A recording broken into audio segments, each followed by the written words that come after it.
Sur le dernier match, mis à part Raphaël, hein, il y a eu beaucoup de monde sur le banc, oui, en effet. Des possibilités à l'entraînement, de voir des garçons s'entraîner avec nous, donc amener cette fraîcheur-là, amener cette concurrence aussi qui est importante à tous les niveaux. Donc, par défaut, oui et non, en ce qui concerne Raphaël, puisque j'avais la possibilité de mettre Franck, qui était plus expérimenté. Donc pour moi, ça a été un choix qui a été clair d'entrée en début de semaine. J'ai pas douté un moment, un instant de ce que Raphaël était capable de nous apporter. Après, il fallait que ça se vérifie dans un contexte de, de, de- de match de haut niveau, pardon.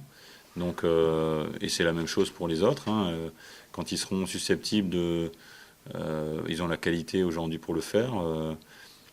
Mais comme je l'ai dit, il fallait que le garçon soit bien entouré, et ça a été le cas avec pas Serge, mais même si Serge confirme aujourd'hui, puisqu'il a quand même plusieurs matchs à son activité, mais Henri et Eric qui ont retrouvé quand même certaines sensations, c'était plus facile, entre guillemets, de mettre Raphaël.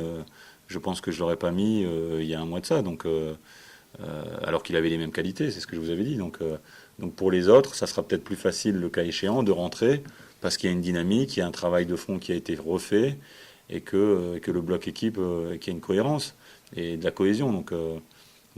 Là-dessus, si je suis amené à faire entrer, que ce soit Geoffrey Kondogbia au milieu ou Steven Moros devant, je j'hésiterai pas un moment. C'est un des garçons qui peut postuler comme d'autres, mais je pense qu'il ne faut pas brûler les étapes avec Torgan parce que physiquement, entre guillemets, il est quand même un peu plus frêle, hein, que son frangin. Ça, c'est sûr déjà. Il n'a pas les mêmes caractéristiques et puis il a encore besoin de travailler. C'est ce qu'il fait au quotidien avec la CFA. Euh, mais il est aussi susceptible de faire partie d'un groupe de 20-22 qui viennent s'entraîner avec nous. Il l'a fait cette semaine d'ailleurs.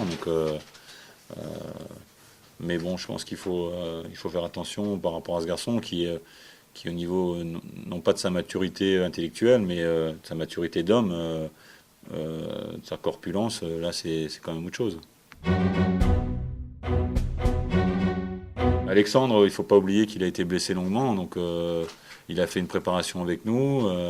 Ensuite, ce qui est normal, hein, je veux dire un petit trou d'air, il a quand même été arrêté un bon nombre de mois, et on revient pas comme ça du jour au lendemain, donc il y a toujours forcément avec un décalage, un petit souci dans la préparation. Donc aujourd'hui, on s'est fixé des objectifs avec Alexandre, qu'il ait beaucoup plus de repères, qu'il se fixe bien des entraînements ça n'empêche pas de venir avec nous de temps en temps, mais qu'il ait des repères jusqu'au mois de décembre pour qu'il puisse après derrière, qu'on refasse un bilan, mais qu'il puisse réactualiser un peu son niveau au niveau des séances, au niveau physique et au niveau des repères de jeu. Mais il fait partie, comme les autres, des potentiels pour venir avec le groupe pro, bien sûr.